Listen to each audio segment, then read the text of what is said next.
everybody, welcome to TMI Live. Too much information with Moondog. Sorry for starting this late. Just got back from a late lunch with my mother and my brother, who's in town, and so traffic. Anyway, I was hoping to get started on time, but obviously that didn't happen. But I appreciate everybody joining me 15 minutes late. And because I have a special guest, we're going to be talking about AI, as you know, that's one of the buzzwords that's going on, and how it's affecting the job market as well as job prospects in the future for everybody. And I have a special guest today who's been on the show before.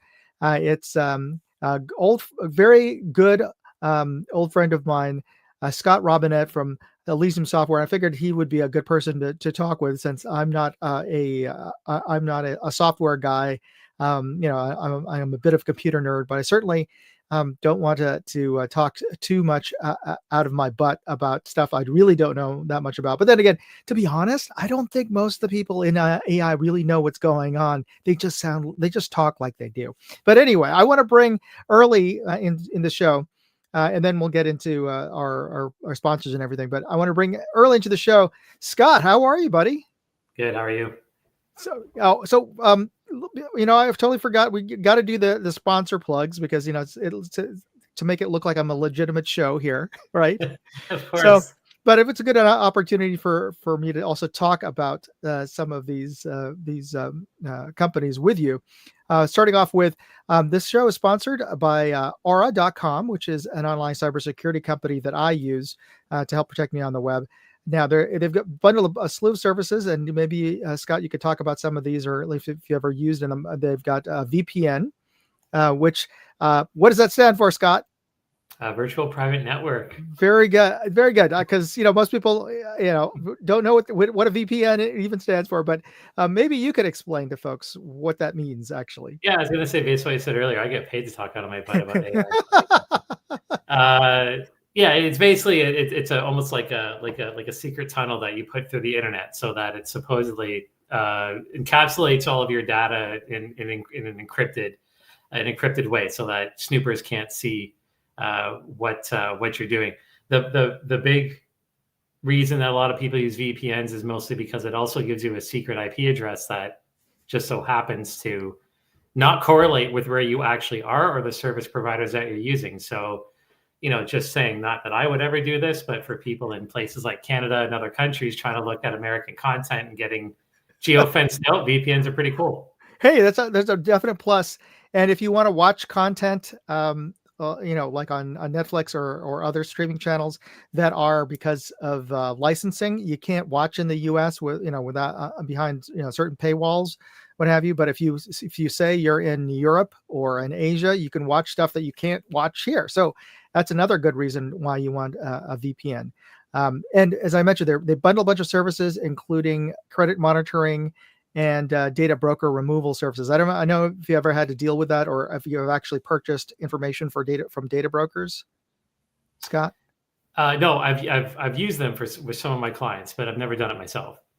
So for those of you who don't know, there are companies out there called data brokers, and they basically sell lists of people, that they've collected from other businesses, other data brokers, or there's a lot of our information that is publicly available, and they buy it and sell it to anybody who wants to purchase it, and that includes our personal information, like our phone numbers, our email addresses, sometimes our physical addresses. And if you don't want that stuff to be sold, you have to go to each and individual one of these data broker companies to formally request to have your information removed. Or, which I recommend here, is go to Aura. You can sign up with them and just hit a button, and they will go and formally to all these companies at once. And I got myself off of like 30 different data brokers inside the span of a week. And here's the thing: you can use my code which is on screen right now, and you can sign up for a free trial of Aura. Use my code. It'll take you to aura.com/moondog. Sign up for 14 days for free, and you can use them for free. So I recommend everybody to try them out. Let me know how it works for you. Again, it's free 14 days, so you can use all of their services, and I just use them for 14 days. These sponsors are conditional sponsors. So actually, this channel doesn't get anything other than a commission for if you do try them out. So try them out so that you can help support this channel. All right, and now we have a second sponsor, and that is Mad Hat Jerky. Which let me grab a couple here. This is also going to be the prize today. So we have Mad Hat Jerky is all natural jerky from Pennsylvania, made by Matt, who is at the time was an 11-year-old, and he made it from his grandfather's original recipe. And he's I think he's like a 17-year-old now, so it's been like 5 or 6 years since he won a national jerky competition with his jerky. Well, that's great. The 11-year-old wins a national competition for jerky. So much awesomeness going on just in this one segment. I love it. Yeah, this stuff is good. I've had it, and it's unlike the mass market brands where you really have to bite down. It feels like we're chewing on leather. This stuff is chewy, but manageable, and so many different flavors that he has. What I haven't tried yet, but it's really intriguing to me is Punjabi. So I don't know how many times you've gone to like a 7-Eleven or a convenience store and had so many flavors. Like, hey, there's Hatch chili. Here's the thing. I'm going to take that QR code right now. Yeah, use that QR code because you can get a absolutely free sampler pack using that code. You just have to pay for shipping, which is like less than $5. Use my code there, and you can get a free sampler pack of jerky. So try them out. They're great. Great snack. I'll see if I can convince him to ship it to Canada. that too. You still have your smuggler's drop box in Buffalo? Yeah, I do. So I might just have him ship it there. Yeah, we go. So you should. You know what? You should explain to folks. So Scott's in the Great White North in Canada and Ontario, and so this is what Canadians have to do to get some American stuff. Is that there's everybody most people know of mailbox services where you can get a mailbox and a PO box for yourself, but a lot of Canadians use American mailboxes so that they could get stuff shipped if you are relatively near the border. That makes sense, right? Yeah, which most Canadians are, with the exception of a couple of the cities, but almost all of the major Canadian cities are near an American border, right? So you look at, I actually grew up in a city called Windsor. I think I mentioned that one of the other live casts. Yeah, which is literally like across the river from Detroit. So I did everything in Detroit, and then obviously now I'm in the Toronto area. We're really close to Buffalo, and Niagara Falls actually is New York is where we typically do one of these mailbox services. But I got friends in Montreal. They go to Vermont and stuff like that all the time. But yeah, it's been great. We haven't done it too much lately, just because of everything that's going on, and it's made going back and forth across the border a little more not challenging. Just you don't really know what's going to go on.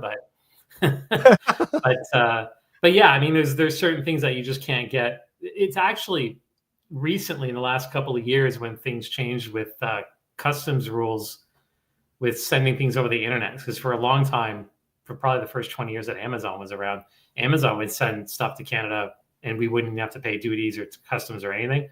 But now they're putting duties on everything. So we end up just shipping it there, you go across and then grab a bunch of stuff and come back. So hopefully tires are a big thing.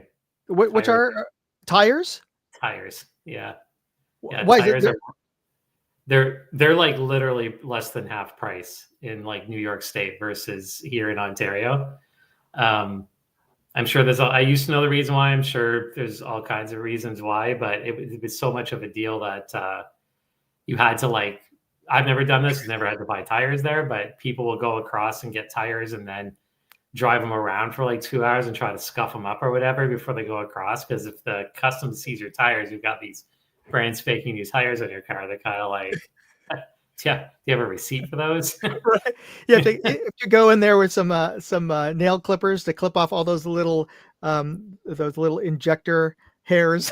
Yeah, they're. I mean, and the New Yorkers, right? The people in Buffalo, Niagara Falls, whatever, it's Tonawanda, like they'll hook you up. Like they know what you're doing. So they're like there was a whole thing going on where they help no you. way.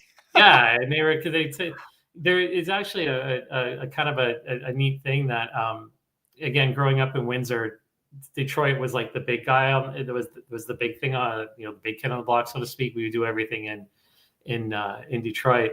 And coming here it was different because Buffalo, it's kind of opposite with Buffalo and Toronto, because Toronto's, it's almost 2 million people here in the GTA area. So you've got a lot of places in Buffalo and Niagara Falls, New York, that are catering to the greater Toronto area. Because Toronto, Hamilton, Yeah. all the way up to Oshawa, it's actually a pretty huge area. And so much so that the PBS station actually calls themselves PBS Buffalo Toronto. Was it Buffalo Toronto? I think, because they get so much money from Toronto donations for the PBS station in Buffalo that they stuck the Toronto name on it. But so yeah. Are you gonna have to change? Are you gonna have to change the name and what it would be, Torontolo? Yeah. And then they got really mad because they were threatening that that we were somehow going to steal the Bills, which is like never going to happen. Never going to happen. We're never going to get an NFL franchise here, and that's fine because I'm happy watching. I mean, it's not to go on the whole NFL thing, but it's been nuts because I grew up as kind of a Lions fan. Mm-hmm. And of course, they sucked the entire time I was a kid. Now they don't, so it's awesome seeing them. And then I moved up here, and when I moved up here, Buffalo sucked, and now they don't. So these two teams, and then the Blue Jays up, like, Oh yeah. It's the World Series this year, so that was cool too. Yeah, was that a bit of a tense time at the house with Marta rooting for the Dodgers? No, she was rooting for Toronto. She's okay. She's a total convert. She's voting for Toronto, but she also tends to just vote for underdogs in general. Okay, so there is that too, but. Not that I thought that Toronto's an underdog in that series, but I was going to say, yeah, Toronto's not really for that. Yeah, I mean, it came down to the wire. Yeah. It was great. I mean, we went to a couple of games at the beginning of the year in Toronto. We were just like, these guys are terrible. And then by the half, just before the beginning of the season, they just took off, and it was fun.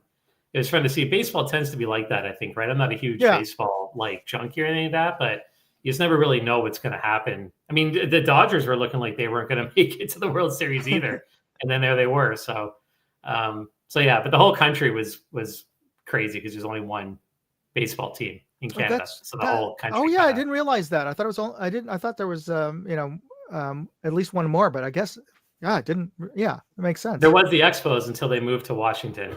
So that's right. Montreal Expos, yeah. So, which is supposedly a great tragedy. I don't know, because I wasn't an Expos. Yeah. Well, it's still people in Montreal bitter about that. Quebec City, still bitter about the Nordiques, even though that was, I think, like 30 years ago now, right? So, yeah. People like sport. I just saw that Porsche Speedster ordered a sample pack of Manhat Jerky. Good job there. And Pick also did. And you guys, Porsche and Pick, you got to tell me what you think of it. I believe the sample pack includes the Punjabi, which I got to try. I can't give one of those away because I want to open that and eat it. So they sent me a big box sampler pack of all these. So I'm going to give away, which one I'm going to give away today? Shall I?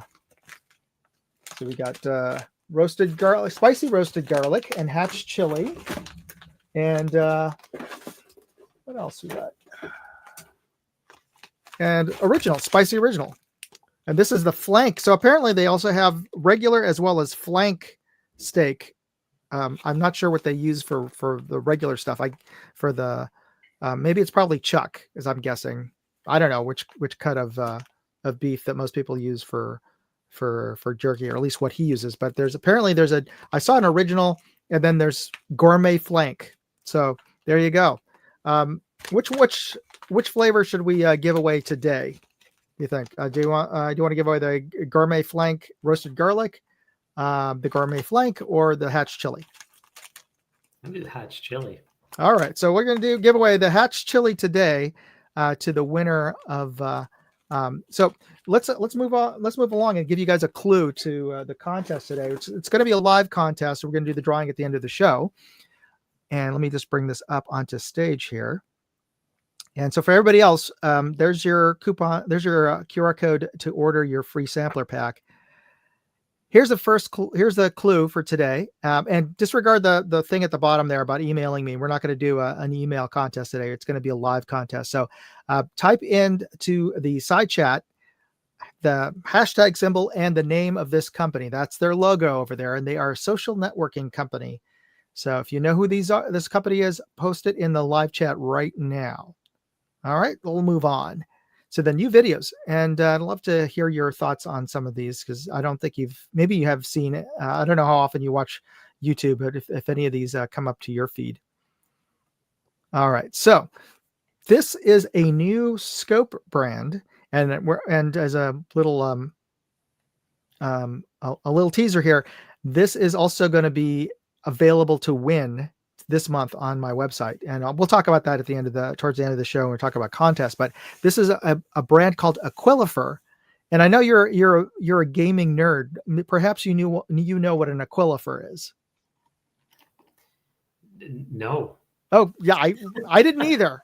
So I mean, I was super into like Call of Duty and Battlefield way like 20 years ago, but no, this is like historical. This is like ancient history kind of stuff. Does Battlefield 1942 count? Maybe. No, yeah, this is way back. This is Roman Legion kind of stuff. So, I was thinking more in the terms of like what is Age of Empires kind of. Yes, that's it. So yeah, with the trebuchets and the ballistas, is those the ones? Yeah. Yeah.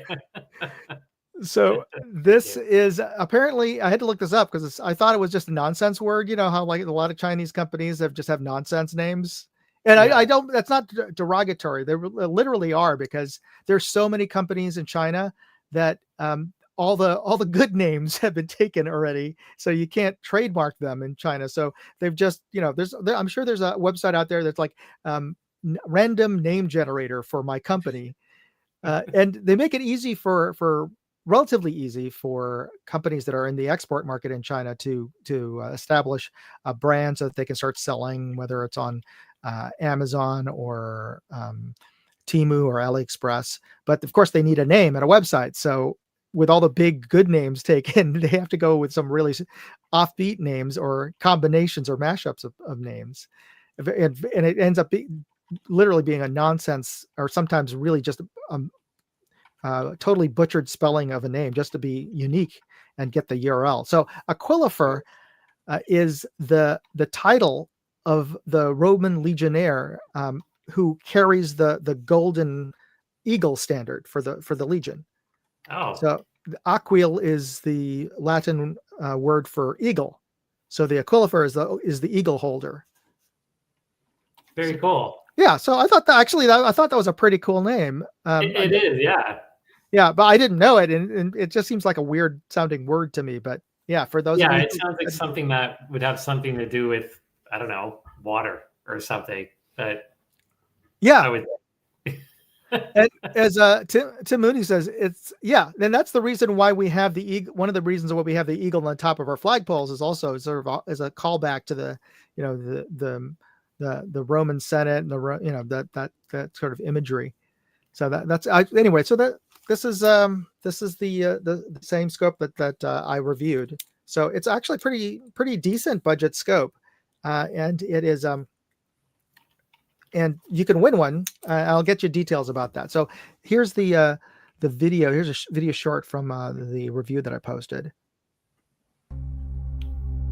This is the TP1-8, a very affordable LPVO from a company named after a position in the Roman Legion, Aquifer, and I am Moondog, an average shooter with an above-average interest in making videos, so if you'd like to see me test this LPVO, hit the like and subscribe button right now and we'll get started.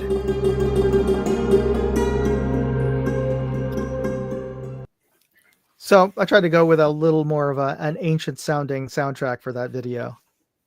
But that was the Aquifer, and I took it out to the range, and it actually did pretty well. It's got it's got a daylight bright reticle, and it comes with a mount, so it's a pretty decent package. But again, it's not a name that sort of rolls off the tongue that most people are familiar with. That's very cool. I like the soundtrack. Big fan. Thanks. All right, and I've got just turns out that I had a ton of LPVO companies or companies with LPVOs wanting for me to review it. So this hot in its heels. Also this week, I posted up a review for Vector Optics, which is another Chinese optics company, but I've reviewed them before, and a lot of people know them better than Aquilifer. Obviously, is a new company, but Vector Optics, I really didn't know.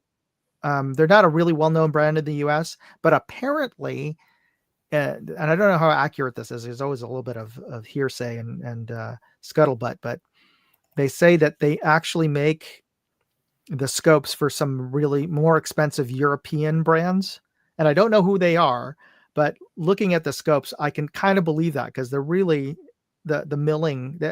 I could just see little details in terms of the industrial design that they spent a little more time with this particular scope. The curves are just very smooth and nice, and it looks like they spent time finishing. Whereas with cheaper scopes, when they cut stuff, you can feel the edges on a little bit rougher. This one is a lot more primo, and they use, for this particular scope, they use German shot glass, which is a well-known glass manufacturer or type of glass that Zeiss. If you've heard of that optics company that makes lenses, Yeah. I believe Shot is made by one of Zeiss's subsidiaries, and it's a well-regarded type of glass. That's they use it in. Shot makes glass for a lot of high-end optics, as well as they make glass for scientific instruments.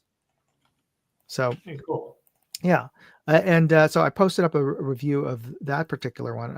I wonder if I use the same intro line, but we'll see how it goes. I forgot which video short I posted up here, but let's watch this for a second.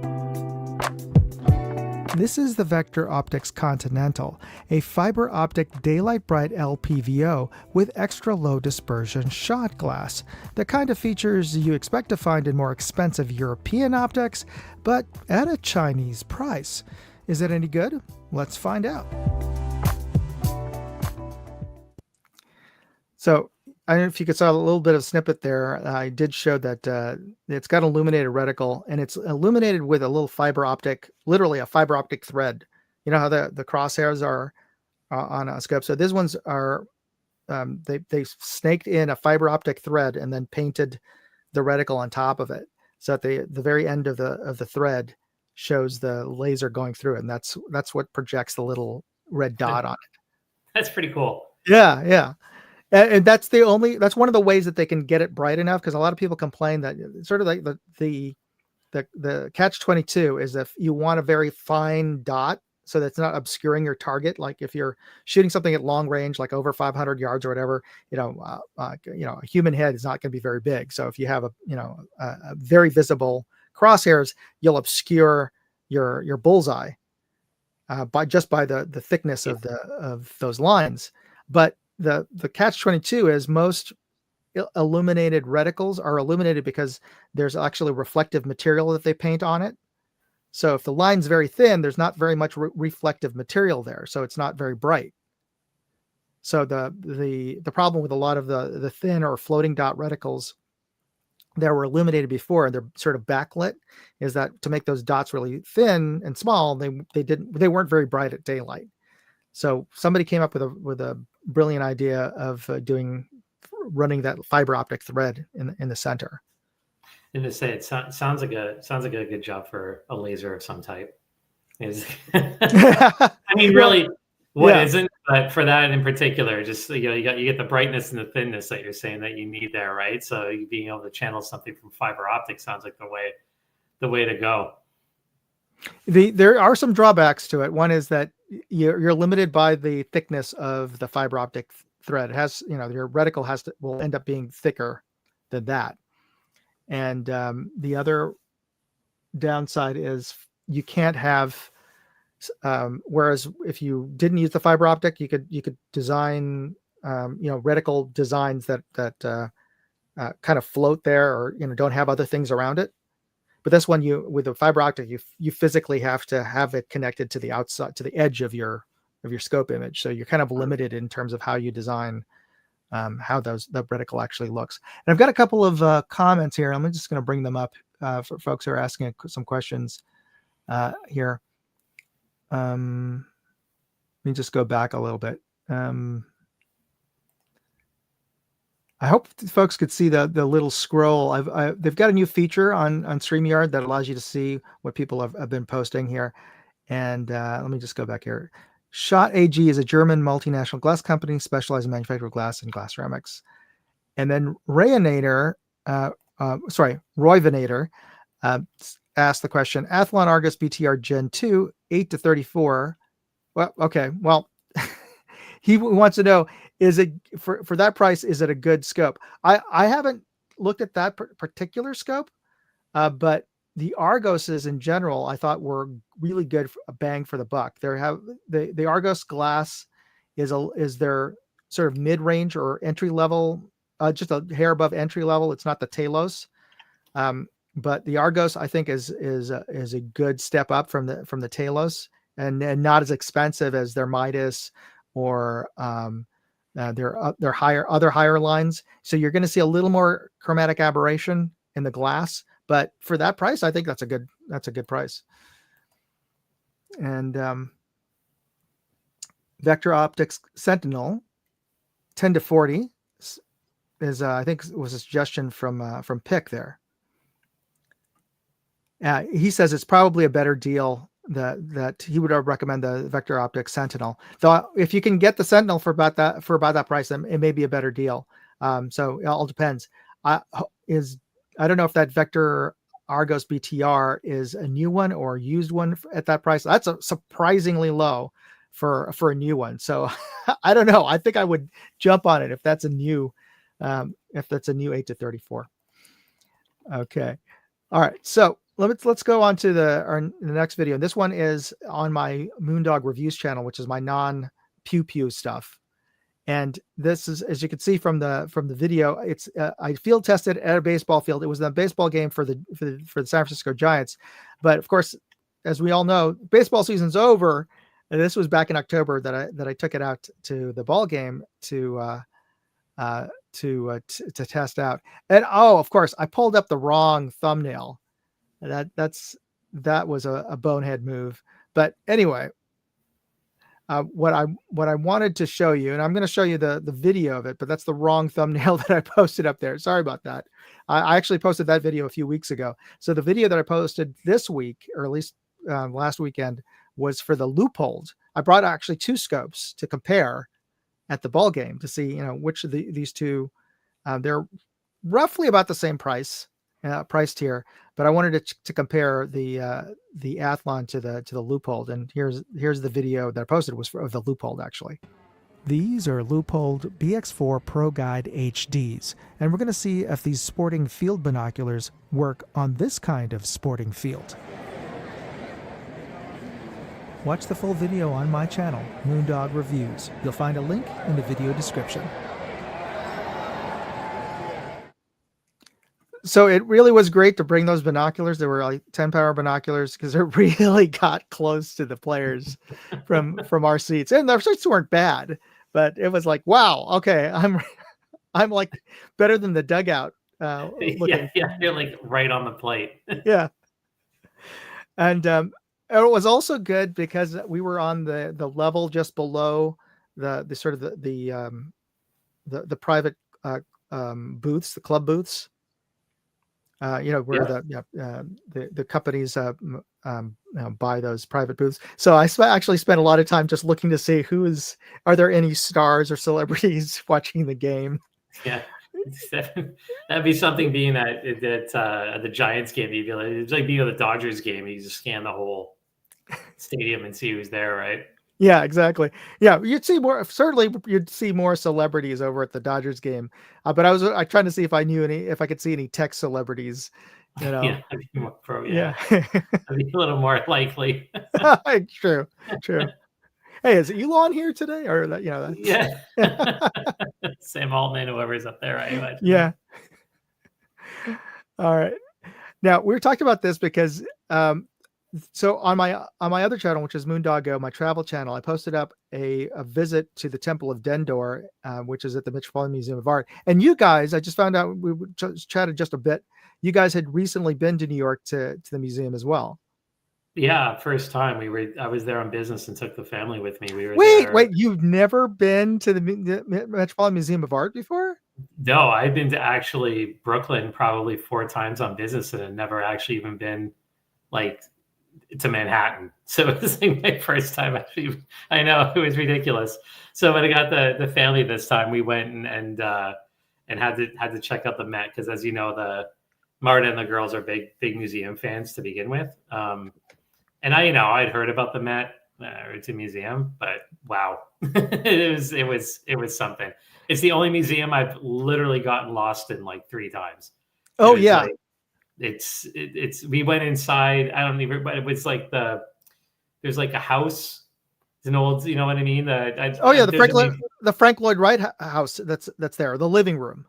yeah, and then you Yeah. go inside, and then you enter like a different portal, and all of a sudden you're like in that house for like an hour, and you pop out in another part of the museum. It was very very cool, but very surreal. But yeah, very impressive. I think I have a better idea now of why the Met's considered to be a great museum. It was Yeah, very cool. it's We went to, this was what my daughter wanted to see the most, and when we went, it was all cordoned off because they were doing a fashion show or something, so they were lighting it all up, and oh. we couldn't actually go on it, which was a little disappointing. But I mean, it's massive, so it's not like you're really missing out anything. It's the whole room, right? But yeah, very cool. Yeah, it's great if you can come back because you can literally, I mean, there's nothing stopping you from touching the thing other than Yeah, the guards saying, "Don't do yeah, that." But yeah. you can literally walk up and walk into. And I believe when I was younger in the 70s, you could actually walk into the interior of the temple itself.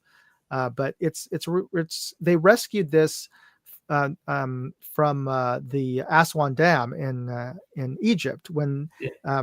Abdul Nasser, I believe, was the president at the time, and it was electric generation project. They dammed up a section of the Nile River, also for flood control. But because they created the dam, they backed up and created a lake behind it, and there was this temple that was in danger of just being covered up by the water. So I believe the Rockefeller Foundation donated the money to move that temple and bring it to New York, and they created a whole wing of the Metropolitan Museum just to house that temple, and that's you can go there and you can go see it. It's pretty cool. Yeah, it's very cool. I mean, like you said, the story behind it was also remarkable, right? Just we're gonna move a temple. I'll pay for that. No problem. Just and the diplomacy around the whole thing too, right? Because I think there's a whole diplomatic thing around it, being the late '60s and everything else. And but yeah, it's really remarkable story, and it's really something. It's kind of like surprising too, because behind that wall, right, that you've got on the right hand side, it's just like a regular, darkened museum with, I think, some art pieces or something like that. And then Yeah. you turn a corner, and all of a sudden there's this huge, full of light, windowed, massive roof over a temple that is clearly, old Yeah, and it's just important it seems looking. so out of place. I mean, like Yeah, it's it's so something. weird. But very neat. And like I mean, the picture doesn't do it any, obviously it doesn't do it justice of just how big it was. It is yeah, really fascinating. And he is surrounded by water too, right? Like it's Oh got yeah, like a, yeah. Good point. yeah, Yeah, they make like a little like fountain around it because I mean originally I guess there was like it was the surroundings were like marshes and rivers. So I think that's where they got that inspiration. And I think I posted earlier this week that if anybody could identify which movie that this was featured in, And so for those of you out there who are watching and are fans of 80s rom-coms, it was in When Harry Met Sally. Oh, that makes sense. Yeah, yeah. As was most of New York, and yeah, in that movie. Yeah, that movie was just as much what would you call it? A love letter to New York, really. Yeah, yeah, a tourism spot. Yeah, it's a 2 hour long tourism commercial for New York City. Yeah, for sure. So Yeah. I'm gonna share a little short of it, and what they did recently, which I think is brilliant, is that most people, I certainly when I was growing up, didn't know about all of these ancient temples and sculptures that we see. We see them as they are now after hundreds, thousands of years of weathering. Originally, they weren't this color. They weren't. I mean, they were covered in limestone paint. They were white, and then they painted on that white. So just undercuts, like if you're your own house, you wouldn't just leave cinder blocks up. Yeah, they plastered it, and then they painted all of the etchings, sculptures, or what was it, the reliefs of that they carved on to these stone blocks, but they painted them. So what they did recently is they're projecting what the original look of the temple is on the side of the temple. So you can see a little bit in this video here.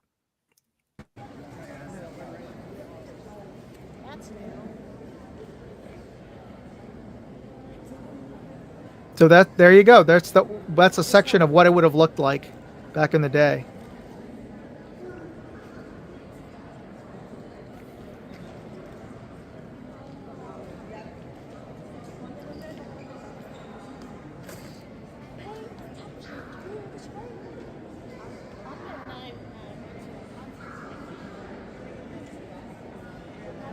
It's very cool. I don't think they were running those projections when we were there, so that's the first I've seen of it. Very neat. Yeah, I really like that. Yeah, it's a really chill place to go, especially after walking around Manhattan all day, just to go there and spend time with it. Yeah, yeah. I mean, it's a good point. It was busy when we went. It probably always is, but it didn't feel crowded. But it's kind of looks massive too when you walk up to it, but it's actually even bigger than it looks from the outside, I guess, because it backs up on Central Park, right? Doesn't it? Yeah, yeah. So I guess maybe that's why I didn't get a good look at the back of it, but yeah, I mean, it's a great place. I mean, I was talking to one of the conservators there that it's actually about, I forget if it's a half or a third. This the bigger museums is the Louvre, which is about twice as big. Oh wow, didn't know that. Yeah, but the Louvre was the original royal palace of the King of France. So yeah, it makes a little sense. Yeah, he could afford a bigger house. yeah. He didn't. Money wasn't much of an object back then for that kind of stuff, right? Yeah, apparently. Isn't that the same one that moved to Versailles, right? Because the Louvre is too small. So yeah. I don't like being in the city. I want to have a little more space. So yeah, built Versailles. Yeah, I need a garden. It'd be nice to have a place where I can stroll. So I'm gonna build Versailles. Yeah. Which incidentally, actually, inside that Frank Lloyd Wright, there was actually a Versailles thing in there. I don't know if you've seen it, but there's one of the random rooms that I got lost in, literally. And it's just a huge room. Right. And it's got the whole wall painted, and it's like you're standing in Versailles. And I've never been to France yet, but they were trying to show the scope of the Versailles Gardens, right? The fountains and everything. And if it's actually even remotely like that, that must be a sight. It is quite beautiful. I mean, it's just, it's expansive. And a lot of the English gardens were influenced by that. So you just wowed so many other rich nobles around Europe that they wanted to copy him. Yeah, I like that. Yeah. Things haven't changed much, have they? No, I was gonna say, it's just It's just the same but different. The different but same, right? Yeah. So Tim says, didn't they write? I'm sure they did it. The place is big enough. I'm though. I don't. I'm sure that it would have taken a lot of work to buff out those horseshoe prints off of Yeah. And I don't know. everything else that comes Yeah. with part of a horse in a building, probably. Okay. Yeah. Let me bring up actually oh my gosh, time's flying. Okay, let me just zoom through some of these other slides here. I'm going to skip through the thumbnail of this, and just want to give you guys a heads up that next weekend I'm going to be posting a review of the O site. And if you have any ideas for a good thumbnail headline, this is the new O site that's battery operated. So for those of you, I mean, it has a removable battery tray for those who didn't like the O site because it was rechargeable. Well, now you got one that has a battery tray. And here's your next clue to win your Hatch Chili Jerky. Name this brand. It's a U.S. social networking company, and it's been described as the Facebook for the white collar office. And its name rhymes with Abraham Lincoln. So if you know this company, type it in the hashtag in the side chat, and you'll be entered to win this Mad Hatch Chili flavored jerky. Okay. Now let's get down the rabbit hole for what little time we have. I think we only have like 15 minutes. Yeah, I got 15. Yeah. So, what have you been working on in terms of AI, or at least when you're talking with your clients and what they've been using AI for, or they're interested in using AI for? Well, we predominantly do contract software development. We work with a lot of startups, and we work with a lot of small and mid-sized businesses to kind of bring their ideas to fruition, as the marketing speak for it, right? So they'll come to Elysium Software with an idea for a mobile app or a platform or a web app or something, or a combination of all of them, which is nowadays what we do a lot more in that vein, where it's a platform with a user application web app that also has a mobile piece to it. And we do things with e-commerce. We have a site that's doing like a coaching platform. There's another one we're working on, which is and this is just totally coincidence that we picked this up in the last couple of weeks, but it's for a hockey association here in Toronto. Just, living the stereotype on this live stream here, but it just happens to be one of the biggest minor hockey associations in North America, actually. And they themselves, we haven't been hearing too much about how they're using AI, although they're all using ChatGPT to help them write documents and all that kind of typical thing. But as a software contractor and software architecture firm, we hadn't really been using AI until about 6 or 7 months ago. Partially because I'm just jaded. I've been doing it for so long that when I hear anything that comes along in tech, I'm like, whatever, right? Like, it's overhyped. And this is, don't get me wrong, it's definitely overhyped. It's the way that the industry works, right? And I mean, anytime you've got companies that immediately have billion-dollar valuations, and a company like OpenAI that apparently has, and this is an exaggeration, something like $1.2 trillion in loans with NVIDIA and the rest of the data centers, that just came out recently, that they've got like these long-term contracts with these data centers and these chip providers and everything, because apparently they're eventually going to make $1 trillion and pay them back. I don't know how many people are following this or saw that Sam Altman just issued a code red at ChatGPT to basically pointing out that he feels like they're falling really far behind on some of the other OpenAI, some of the other AI firms like Anthropic, and of course, Google's involved now with Gemini, and Gemini is actually somewhat usable now. So they're starting to get a little frightened about all these things, which even for tech, it's pretty quick to get companies to get to a point where they're like, holy crap, this bubble might actually burst already. As it didn't take very long at all. I mean, all the other ones took a little bit longer, but in any case, we have been using don't like to call them AI tools because I don't believe in the whole. I think we can agree that we're science fiction fans. So I don't know who actually is, but what I'm working with artificial intelligence, not the artificial intelligence that I was promised growing up as a kid, and the rest of us are, right. So, but as a automation tool that we're using in software development, it is actually pretty remarkable, and it's really remarkable in how quickly it has gotten very good at doing the things that we are asking it to do. And you still have to be a software professional. And of course, I'm speaking about this very specific use case, right, with AI when it comes to software development. But you still have to understand what it's doing, and you still have to be able to handhold it.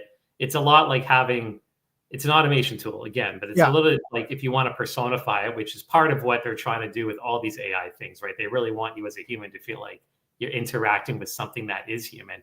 That's why they're burning all of these bits on taking what's really a vector database with a bunch of numbers behind it and running it through generative engines to string together sentences and encouraging you to the point of nausea about how brilliant of a person you are when you come up with these ideas, which is the tool we use called Claude from Anthropic. It loves doing that, right? Every idea that I suggest to Claude is a stroke of genius in Claude's world, which gets a little tiresome.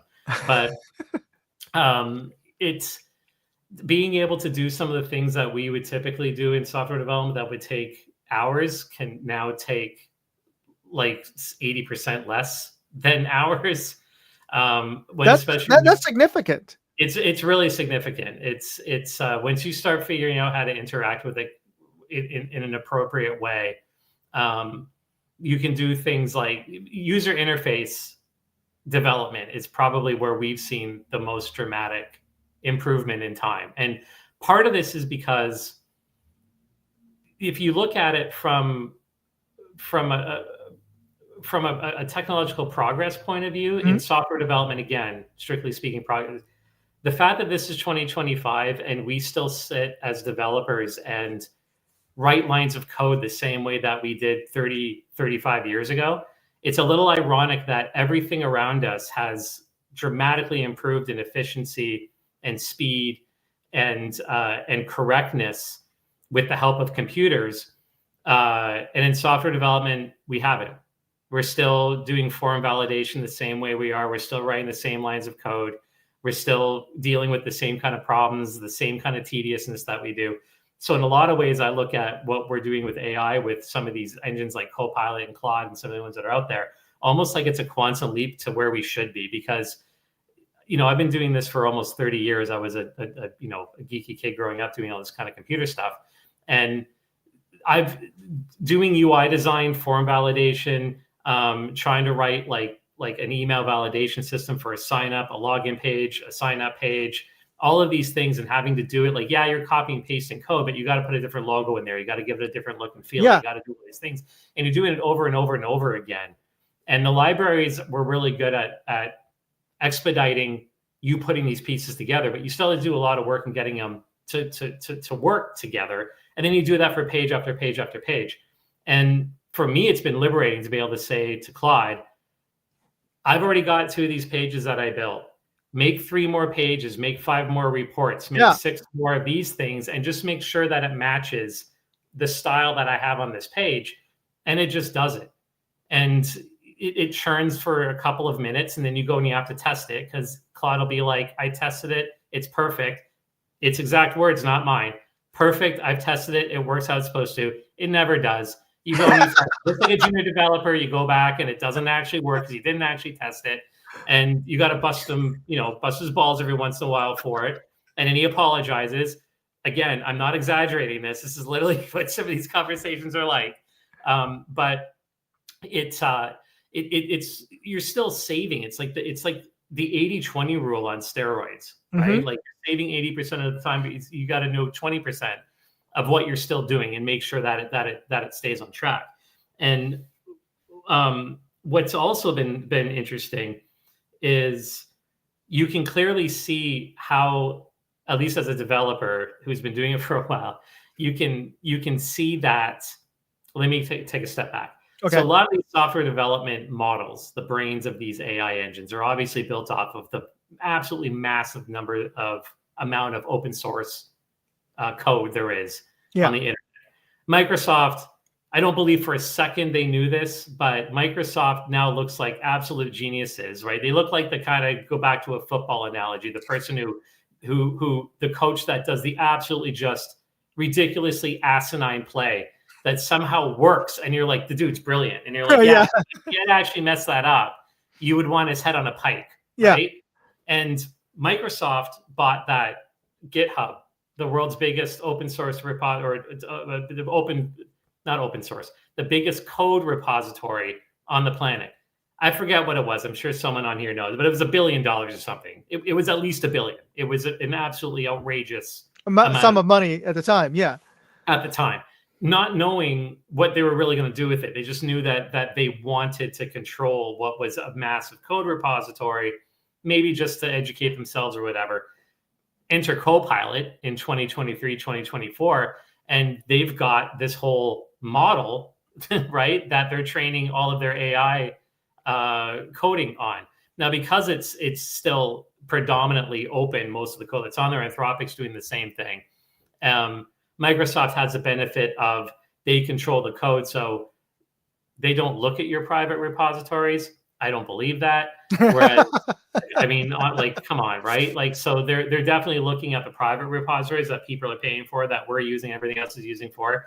But the running joke in software development for a long time has been that you're not really inventing anything new. You're reinventing a different way of doing something that's probably already been done, right? So AI is really, really good at that kind of stuff, because I think we've all seen it where, and it's a very simple test to run. We've had to do it a couple times in development where you give it a prompt, Claude, write me a email verification form, and it does it, and it goes off the rails, and it's wrong. And we close the window. You give it the exact same prompt. Don't touch anything. Give it the exact same prompt, and it'll do it completely different, right? And you can ask it, why did you do it this way versus the other way? And it comes up with some kind of answer about why. But the reality is that the whole model just came up with a different way of doing it. But it's a different set of dice rolls this time. Exactly. Exactly. And the weighting came out a little bit differently. And there's all kinds of things going on behind the scenes that they don't share with the public, right? That we know as software people that they're doing. Like, they slow Claude down sometimes because they're spending a lot of money on processing power, right? They're weighting certain things at different elements based off of your pay levels to make sure that you get better answers than you would with something else, right? All of these kinds of things.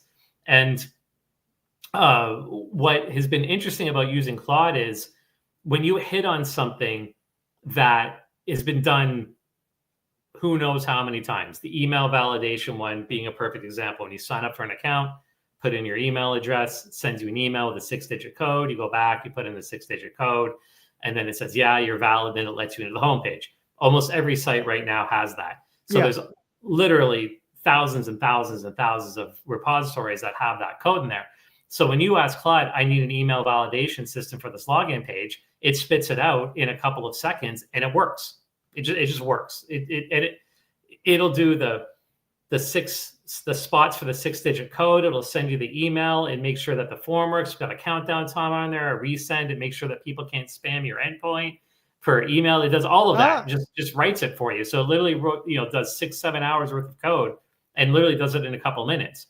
Now, if you give it something that's a little bit more novel or something that's a little bit more probably closer to your business case, that is supposed to be a differentiator, right? So something like with this one platform we're building with the coaching app, it's taking a bunch of AI models of all the knowledge that this particular entrepreneur has gathered over 30 years of doing business consulting and distilling that into particular different parts of coaching conversations of what you would need to do to solve some common problems or problems that you're having with your business at that time, with marketing or increasing sales or, never having enough time in a day as an entrepreneur, those kinds of things. And you obviously trying to tell Claude that you want to do this in a particular way, or this is this problem that you're trying to solve. That's where it gets a little bit more of truly a conversational thing where he's pulling ideas and you're working with those ideas and trying to figure out how to do that. But actually writing the code to implement it has taken a minimal amount of time. Now, that's been my use of it, again, as someone who's been doing it for 30 years. What is interesting is we have at Elysium mostly senior developers that are working here, but we do have 2 developers or software engineers who have just finished university college, and they've been working for about a year, and they're coming into a world where this idea of like, he came in and he wanted to code by hand, and I was like, no, like you actually have to, you have to work with Claude on this project because the customer demanded it. We have some customers that refuse to let us use it, and then but the majority of them are like, I don't care whether you use it or not, because what you can say to the customers who allow us to use it is, do you want to get this done faster? Like, do you want to get your product to market quick, or do you want to do it the old way and we take 6 months? Of course, you put it that way, like, well, no, I want to get it done. Then let us use this tool, right? Like, don't tie our hands. It's kind of like saying, I'd really like you to build this house, but I want you to do it like the traditional way. So if you could just use stone tools and a handsaw, because I don't really trust power tools. And you're kind of like, yeah, I mean, we should do that. But why, right? So that's kind of what I look at AI as being. Like, it's really this idea of like, you've got hand saws, now you just handed us a bunch of circular saws and table saws and everything else that we can use to make these things a lot faster. So the new developers are entering a world where they're starting to do development engineering, where this is the reality. This is something that is part of it's part of the job, just like a compiler would be, or using Visual Studio Code, or using a computer, having to use AI to do these things, and teaching them how to use API in a professional way, and knowing where to use their skill set to make sure that the AI automation tools are doing what needs to be done in the grander scheme of the architecture and the product as a whole is kind of an exciting and new way of running a software company that really we've just started doing in the last 6 months. Because as a software entrepreneur, if we don't do that, we're not competing. We won't be competitive with all the other companies out there that are doing this. Absolutely. Right? So the idea that you would not use these tools is gonna kill you in the end. So we had a lot of conversations with developers before about how's it going to change their job, and that kill software development. There's going to be no reason for software developers anymore. And this happened before in software development 15, 16, 17 years ago whenever the internet, I'm so old, I forget now, whenever the internet bubble burst. And we went through 5 or 6 years where nobody was coming out of college in computer science anymore because they were told there weren't going to be any jobs. And there was a dearth of talent that took a long time to replace. And I'm seeing that starting to happen right now with AI, that these kids are being told that AI is going to take their job. There's going to be any more jobs. Well, we're all being told that AI is going to take all of our jobs. So they're not going into that anymore. I got one, and this was actually probably a good idea. He was in computer science working for us in a co-op term, and he switched to statistics because he caught on very, very quickly that these models that are being built at the end of the day are statistically driven models. Like they all, not to get too much in the weeds about it, but all these models really are these like probability clouds. Yeah, they're weighted numbers, right, in the neural network, and how these numbers are generated, and how the numbers are calculated, and how they're compared to each other, and how all these numbers eventually equate into Claude learning that I swear a lot when I code is all, and giving it back to me after time is where probably one of the large parts of computer science is going to go, is working on those particular statistical models and everything else, which incidentally is why GPUs and NVIDIA and the rest of them are worth as much as they are, because it's all fractional math, right? That's driving this. It's the answer that you're getting in all of these models is words, but they've been derived from, I was going to say complicated mathematics, but it's not No. so much complicated as much as it's a pipeline of mathematics of one thing feeding into another thing and then looping and feeding into another and looping and feeding until it gets it just right and gives you an answer. So yeah, it's fascinating. It's a lot. And obviously every paradigm has its, every business has what they're using AI for, but yeah, from the technical standpoint, that's fascinating. From the financial standpoint, like I said earlier about ChatGPT getting nervous that they're going to die, or that they're getting trounced by Anthropic and Gemini is crazy. That the stock market's finally starting to catch on and ask companies like Salesforce and Monday.com and Copilot think crazy questions like, how are you planning on making money doing this? Because the AI has gotten to a point where it's become commoditized so quickly that in these products that if the plan is that they're going to turn around and say, hey, do you really like using AI in Salesforce? And you say, yes, I do. And they say, well, you're going to have to start paying $300, $400, $600 a month to keep using it now instead of 50. People are going to say, no, it's not worth it. It's not worth that much to me. Yeah. I'm not going to do that.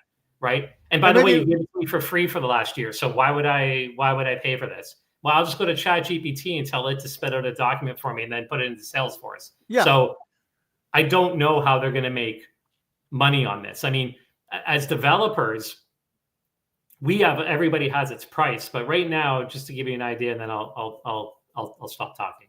But we are on Anthropic Claude's Pro plan. Mm-hmm. How much is that? So the Pro plan, I think, is about $100, $105, maybe less, because I had to convert it from US dollar, and the US dollar is insane right now versus the Canadians. It might be like $85 a month. And I have this thing running where I've got sometimes 3 or 4 Visual Studio VS Code windows open, and I've got Claude working on 4 problems simultaneously. So I've got him doing 4 things at once. On the other plan, which was $20 a month, eventually it's like, get out of here. You're using too much. You need to step away for 6 hours and then try again. With this Pro plan, it hasn't done that. And I'm doing this every day, and I've been doing it for 2 weeks. Wow. Okay. So you look at how much time, even billable hours, we're saving. And I mean, it's a no-brainer. They can come back at me and be like, we're going to start charging you whatever, X thousands of dollars a month. And I'll probably be like, okay, like you've saved it saves so much money in that time that it's worth that. Right. But that's where, like you mentioned earlier, we were talking a little bit earlier about this, is that's where I think it starts getting a little nerve-wracking for the number of people that would be entering the workforce as a junior developer starting out, because that really is, that's the jobs they would have had. They're like the first job that they would have would be like cutting their teeth on doing those validations, right? Right. And even then, you're not going to pay somebody like, at least in the first world, you're not going to pay them $1,000 a month to code, right? Like, it's like they would be the paid intern, right? They would even be the paid interns. Yeah. It's like, it's less than minimum wage by a lot, obviously, but at least for a full-time job.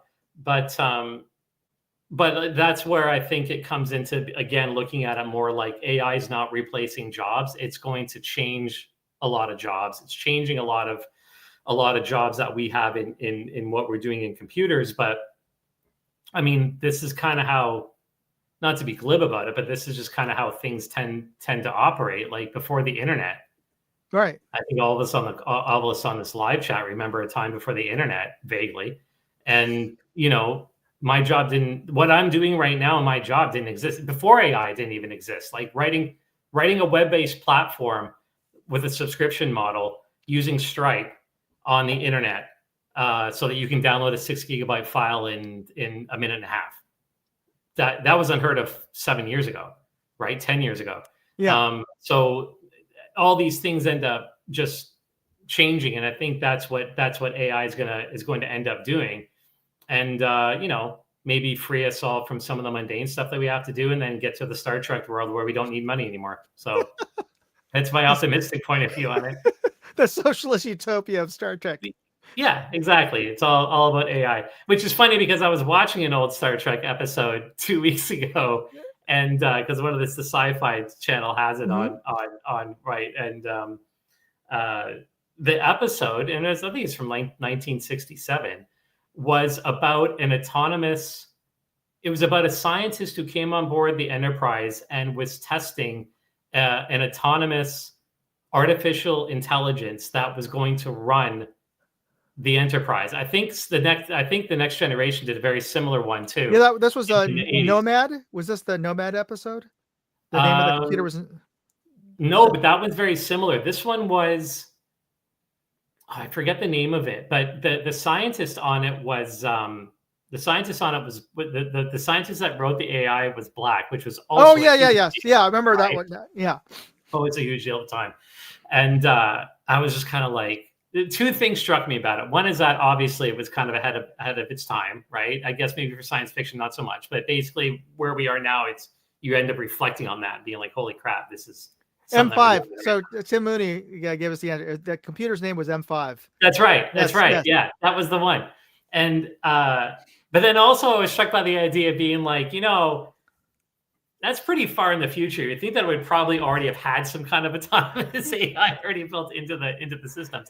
Yeah, but, I mean, isn't the computer like when they say computer, what's the trajectory to Talos 5? The computer talks like that's already an AI. So yeah, I think it was definitely one of those episodes where it didn't really stand up to the scrutiny from a science standpoint, but I think it had it was clear that it had a social. Yeah. Is that the right way to put it? Like a social commentary on it, that because obviously James Kirk was going to be out of a job. Yes, true. The whole thing was him being challenged about what the hell am I? What am I here for? And then at the end of it, of course, the optimism of human ingenuity always wins, right? And I still think, and I think with AI, I think that's actually is what's going to happen. Or you can take my more cynical side of it, and with the idea that humans, and especially us in tech, tend to F everything up at some point, and then AI is just not going to reach its full potential anyway, so there's nothing to worry about. So you can look at it either way. So let me I would love, this is one of those things, we just got into the meat of some of this discussion. I really want to continue on, but I want to wrap things up because I know it's late on your end of the continent. Yes. I want to ask just a quick question that applies to, since we're both parents with kids about the same age. Knowing that what we know so far, and it's just, I feel like it's just the beginning. It's just the first claw of this giant creature that's poking up under the tent. What are you going to tell your girls as to how are you? I'm struggling to tell my kids, well, what should you get into? I can tell them what should you avoid. Like I've told both of them from a couple of years ago when I first started seeing AI images, and this is even before ChatGPT, just seeing what generative AI can do with images. And I tell them, don't go into graphic design, don't go into anything that's art related. And of course, now don't go to anything that's music related. And of course, both of the kids love music and creating music. It's like, no, the AI is too good at mimicking, just because that knows from the database what is the most popular songs, what are the chord structure of those songs, what's the beat, and it can generate. And most of that, we were complaining a couple of months ago about how programmatic and regurgitated all the pop music was, and that's created by humans. Now AI can do that so much better and faster. I mean, my kids look like they're going to start going into, my oldest is going into psychology, which I think, I don't know if it's ironic. I don't know if ironic's the right word for it, but I think is actually going to become one of the more important places, because I think AI, well, there's already, a lot of mental health issues that are being exacerbated by social media. Right. And just I think the way that the world operates right now. And there's a lot of people using ChatGPT and things like that to get that kind of help. But I think if there's one thing that, in my opinion, that COVID brought to the fore was how important human interaction is from a human standpoint. It's one of the reasons we're doing this, right? And we're not doing it through a chatbot.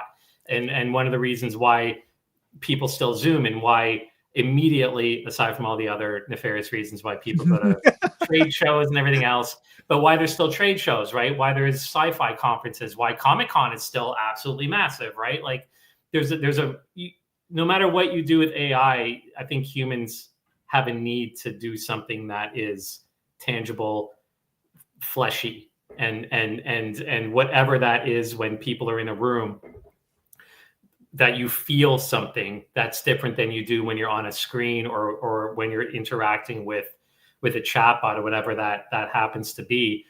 All that aside, I think there's going to be a psychological facet to all of this, right? Negative, positive, everything else. Certainly in the short term, with people dealing with job loss and anxiety, and where are we going, and are the robots going to take everything over? My youngest one seems to be moving towards business. And I think that business is still because AI or not, everyone wants to and needs to make money when we're in our capitalist societies that we're in, right? Yeah. But it is, if I had to put, I wanted to make a point about what's one of the things that I think is really distressing and surprising, is how out of all the things that AI, I think, has had the biggest impact on, it is the arts. It's on marketing. It's on visual art. It's in music. It's in all these things that people feel there isn't, at least currently, as much value in getting a human to do these things than there is in getting a computer. You can go onto ChatGPT and say, give me 50 of your most outrageous logo designs for my business. It's going to do that. You pick one and you move on, right? Yeah. You go into ChatGPT and say, give me a marketing plan, and then go on to LinkedIn and put that on there, and then make me a website, which I just had it do for Elysium Software, and then send out some socials about all that stuff, and it'll do it, right?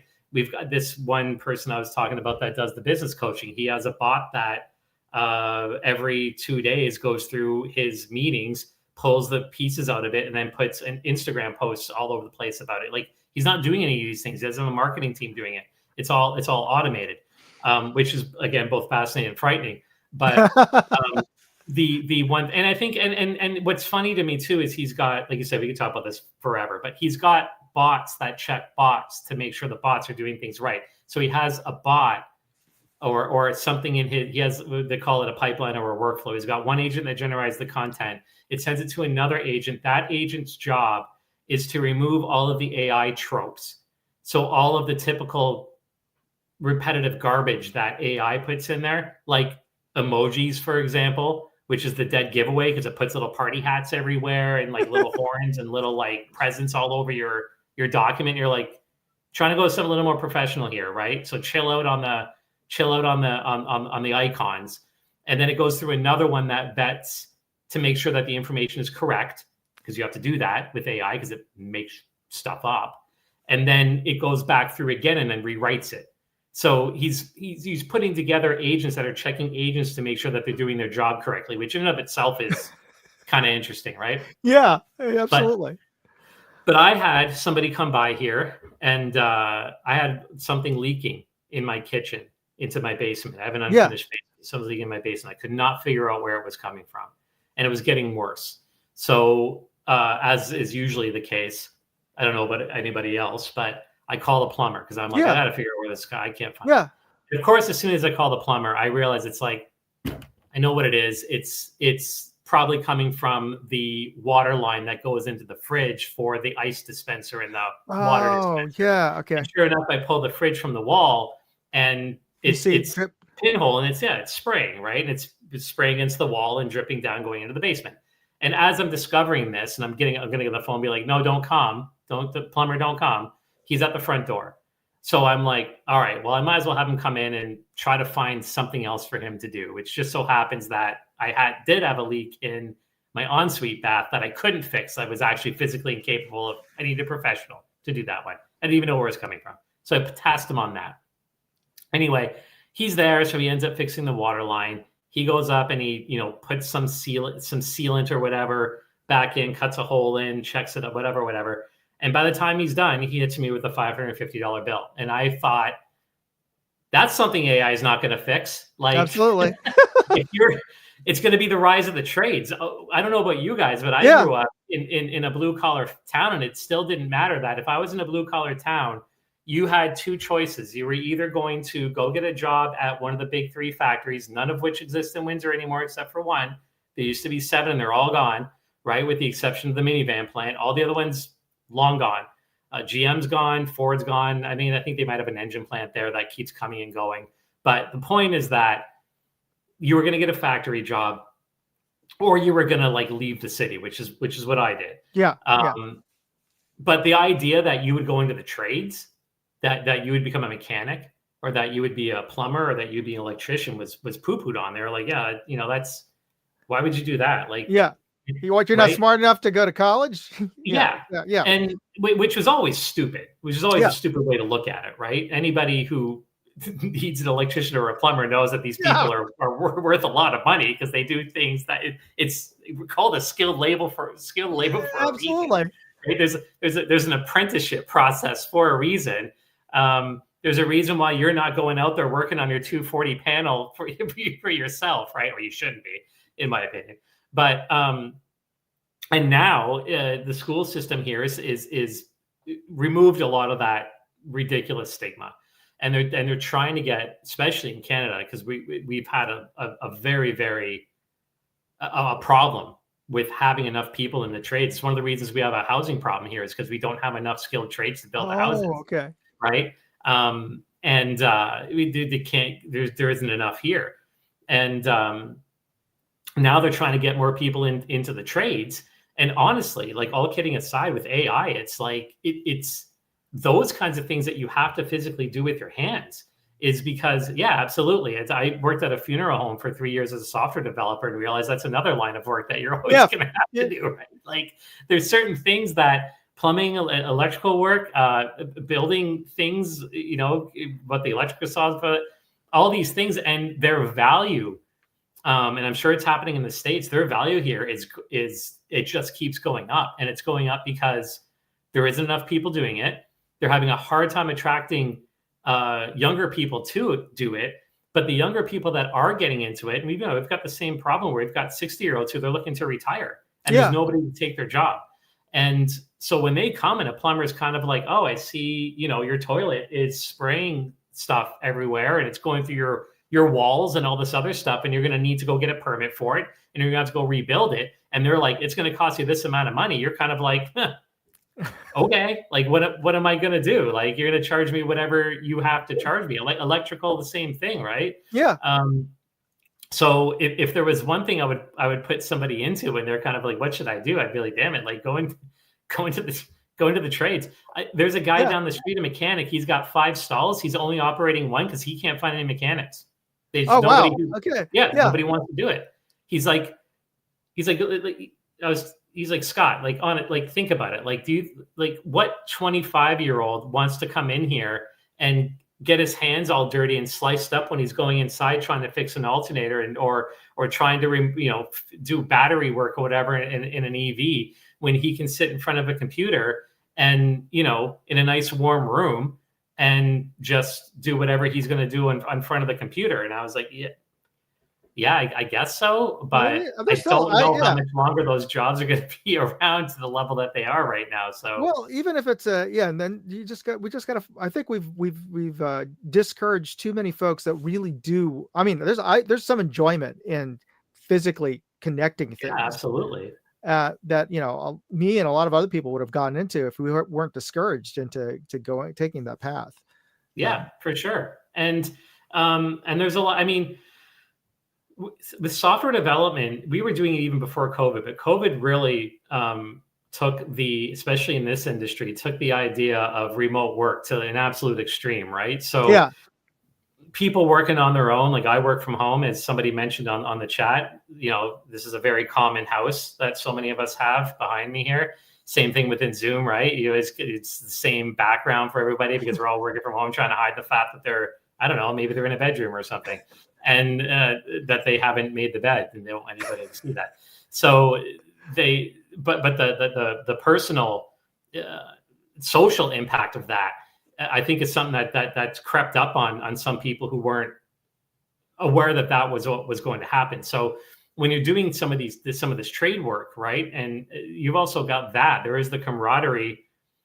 I've talked to lots of tradespeople, for better or worse, the camaraderie of working with, a group of people at a construction site or whatever. But there's a lot of that kind of satisfaction, like you said, that comes with your hands, and more people that probably would have done that if they, like you said, if they weren't discouraged into thinking that was something that they weren't going to be able to make a good living at, which was always ridiculous, because I still don't know anybody, even growing up, who came up to me and was like, damn, I wish I never went into mechanics because I'm poor. It never happened, right? Yeah. Or someone who said, becoming a journeyman electrician was the worst decision of my life. Like, they don't say this.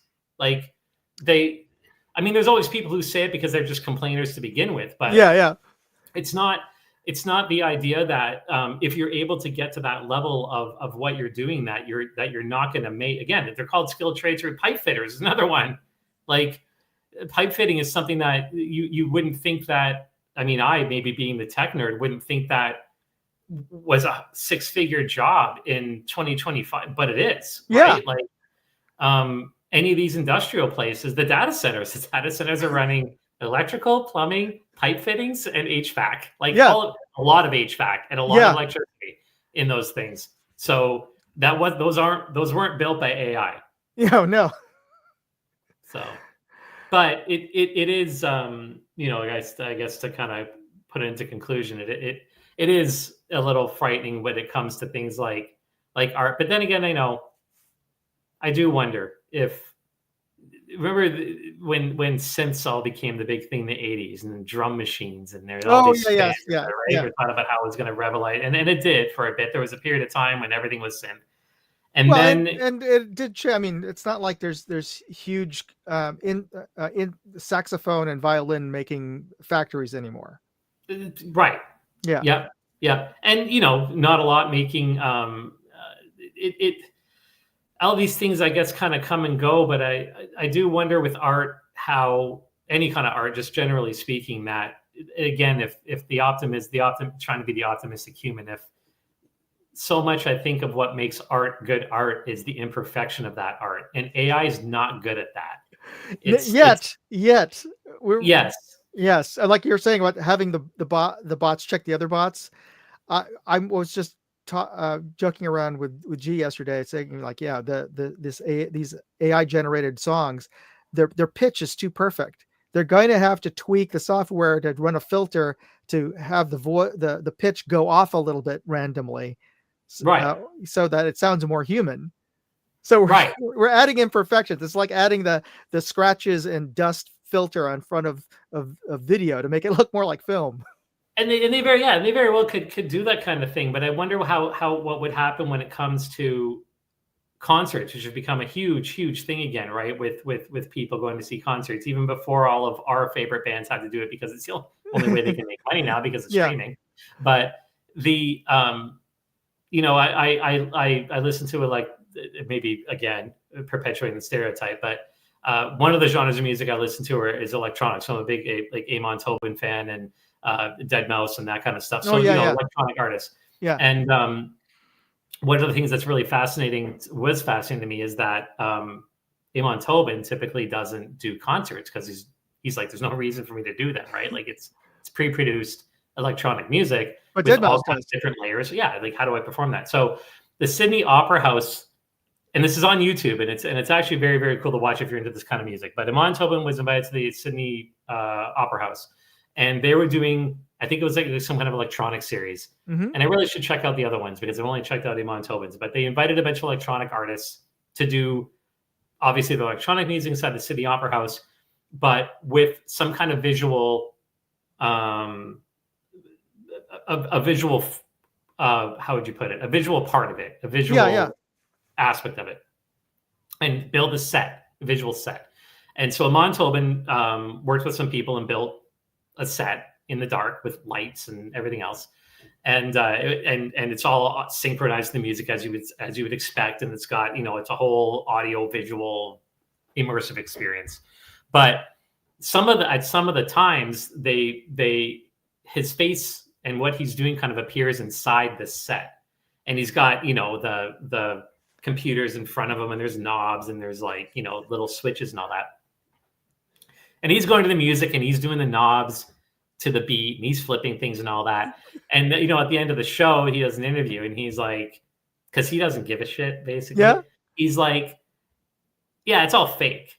Like, he's like, but I had to do something, right? That was part. I had to put on a show. He's like, but when I'm twisting the knobs, I'm not actually conducting the music at that point. I'm turning the knob to make it look like I'm turning the knob at that point of the song, because it doesn't actually do anything. Like it's not. It's like a software program. So I appreciated the honesty. Like, obviously, it completely destroys part of the fascination of it. But you're like, yeah, I mean that's the visual, the show of it is still really, really neat. But there's and I guess part of that is like, back with the monkeys, right? When the veneer was taken out, like, yes, oh my God, they weren't actually singing. It's like, no, they weren't, but you still enjoyed the show, right? And you still enjoyed watching them on TV and everything else. So maybe that is the ends justify the means. But I'm wondering if there's really going to be a world in which and I don't think it would be, but that when you've got music that's AI generated, that's what it would all be like. It's like you've got some guy up there who's lip syncing to whatever the AI generation did. And in a world where our kids are growing up, and that they've got this weird dichotomy, it seems, between accepting some things as being fake and other things it's unacceptable to be fake with that now. And how a lot of them are starting to turn away from using AI because they don't think it's really, I don't know. It's an interesting thing, Tom, because like they're just being, every generation gets raised differently than the one before, but this one's just, it's accelerated. I mean, they've just been, I've got a 20-year-old and a 15-year-old, and they just in the last, talking to my older one, what she was exposed to at the same time that my youngest one has been exposed to is, it's not just now that, different TV shows, right? Or different music. It's like everything is different, right? Like the AI didn't exist when my other one was 15 years old. Yeah. And now this other one is 20. And all of a sudden there's AI. And the 5 years before that, no one had a cell phone, right? And now everybody has a cell phone, and there wasn't Instagram, and there wasn't all of this stuff. And how they're going to navigate just their lives in general with having grown up with these things, and how it's affected their interpersonal relationships as a result, that they communicate through Roblox, or that they communicate through Instagram, or that, they have these social interactions in various different ways, but that there's still, at least my oldest one and her friends, making sure that it's important that they actually go out to dinner all the time. Oh, and that's great. Clubs. Yeah, and they're joining clubs in university. And a lot, like one of her friends has one of the flip phones. Yeah. That supposedly is not a smartphone. It's just a flip phone. She still has Instagram on it though, but it's not a smartphone. Yeah. We got Tomas one of those flip phones, and I was thinking, like, great. We're going to wean them from or keep them away from a lot of distractions. But it has YouTube built into it. Right. Exactly. Yeah. And, YouTube being a perfect example, and Prime Video and all the rest of it, it's like, again, just the dichotomy between a 20 and 15-year-old, that my 20-year-old was still at an age where she was watching, Backyardigans and Sesame Street and all that. I mean, we were exposing her to that, but they were on TV. And it was one of these things, again, where if you didn't catch Backyardigans at 9:30 on Saturday, like you didn't catch it. You probably didn't catch it because it probably wasn't on on demand, right? Before there was streaming. And now it's like, I think Sesame Street ended up getting renewed by Amazon Video or something, but they were basically not even going to be on PBS anymore, right? Because they got their budget cut because nobody was watching it. And now if you're not on YouTube, or you're not on Instagram, I'm not on Instagram personally, but anymore. But if you're not tied into these things, like you're not really tied into pop culture anymore. Yeah, and exactly. Obviously not being tied into pop culture when you're in high school and university is fatal, right? So, yeah, it's so I think even with AI, just to kind of tie it all together, I think it's going to be interesting to see what our kids end up, not just what they end up going into for a job, but how they end up navigating these things. And I think that I'm not going to say they're going to be better prepared than we are as older adults, I guess, with it, but Mhm. just I'm wondering if their perception would be different. Certainly, the perception of things like privacy is different than what we were raised with, right? Like this idea that you'll splash whatever you want on Instagram and people see it, and so many people seem to be okay with that is certainly So strange to yes. me, right? So, but I was telling my people that were listening before that, you know, what are people going to do when they try to hire you for a job and your boss just happens to stumble, or someone's trying to hire you, start to stumble on this thing. And my outlook on that was like, well, if the entire pool of people you're trying to hire is doing that, Then then it it's doesn't really matter anymore, does it? Because if that's what is the norm, like it's not like someone going on there and posting a stupid video on Instagram is the outlier. It's like they're not. Like it's you're almost going to be like, you're not on Instagram. You're like 22. You're not on Instagram. Like no, never post anything on Instagram. No, you have you ever used TikTok? I don't know what TikTok is. yeah, you then you're Maybe the maybe I weirdo. don't want to hire you because Yeah. like what What are you what are hiding? you doing? what, what, like you know, like not saying that you should be on TikTok and answer all Yeah, those yeah. things, but again, I guess it's because it becomes like everything else in life. It's a form of relativity, I think. Yeah, Um, absolutely. right? Yeah, but yeah, definitely might want to, you know, don't add your boss to your friends list. But I think that's just a general good rule. But yeah, and Okay. don't take a job where your boss asks you to be added to your friend list either, because that's also Oh, weird. yes, yeah. I think that's the big red flag right there. Yeah. All right, I think that's a good interesting spin on it to wrap things up. Yeah, just Um, we can end it on on good advice. Absolutely. So let me wrap things up from a contest standpoint, because we still got to give away this beef jerky, which is not this is not an AI construct. This is something real. How much jerky is in that bag? It is 2 ounces.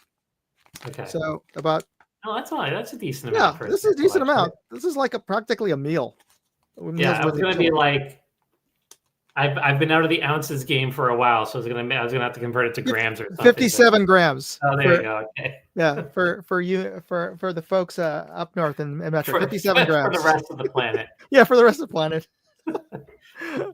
Okay, so for the contest, just want to give everybody a heads up.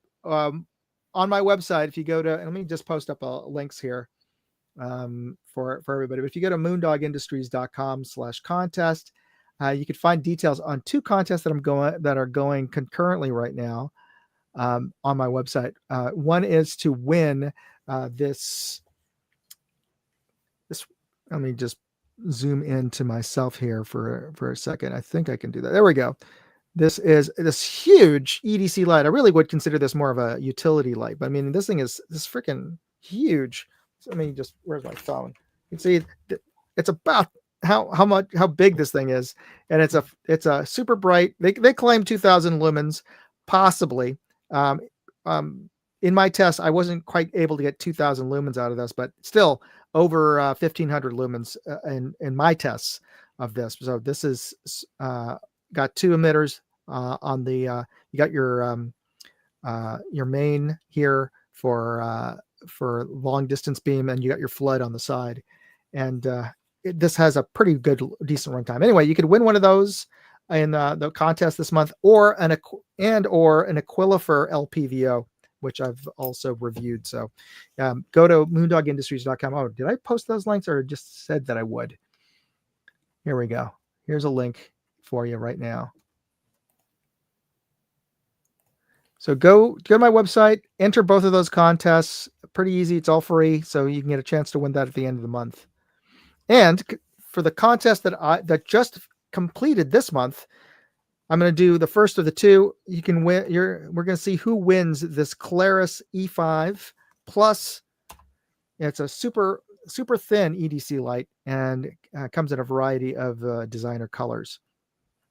And also on my website, there's a ongoing fundraiser that I'm putting on for Tomas, my son Tomas. His middle school class is going to Washington D.C. this spring, and he's fundraising for that. And I was able to sell quite a few things at the church fundraiser this weekend. And I've put up for sale a Hilux 5 to 25 power PRS scope on there, and you can donate to the fundraiser, and for the amount that I'm asking for that scope, and it's right, and I'm asking like less than half of the retail cost of that, so you can get a brand new Hilux PRS 5 to 25 by 56 scope, and other stuff that's on there. So go to moondogindustries.com/yard sale, and I'll post a link to that on the side chat as well. Okay, so here's the last clue for the contest. For those of you still on the side, we've blown past the hour as usual. Scott, it's as great. usual. I was gonna say, yeah. Hard stop. I had a hard stop. Yeah, you had a hard stop half an hour ago. Yeah. Okay, so the mystery brand is this American social networking company, was purchased by Microsoft in 2016 for $26.2 billion, which at the time was the record-breaking amount. But now I forgot what they bought. Probably the AI company for more than that.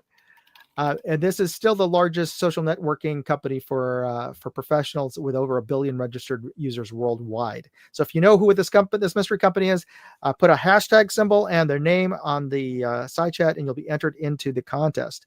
So let's start with the giveaway for the Claris E5, and I'll bring that onto stage. Let's see here. There we go. And I'm going to ask you to give us a countdown, and then I'll spin to win. These are all the folks who entered the contest. So let me know. Give me a quick countdown, and I'll press the button. All right. 3, 2, 1, go. And the winner is going to be Lee Kiefer, it looks like. So Lee, thank you for entering the contest. I have your mail to address in your entry, so that'll make things easier. But for the contest that we're doing today, for the jerky, let me just bring up that giveaway. And I think, let me bring up the screen here. So share screen for the giveaway tool. Okay, so here is our live giveaway. For the live giveaway, I'm going to need the winner, who's hopefully on the side chat right now, to email me their contact and mail to information for the jerky, since I don't know where you want it shipped to, but we'll see who's going to win. Again, we've got 4 entries into the jerky contest. Your last chance to enter right now if you type in LinkedIn. All right, Scott, give me a countdown and I'll hit the draw button. All right, 3, 2, 1, go.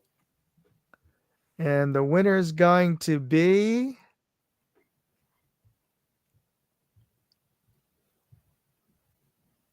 Pick. Congratulations.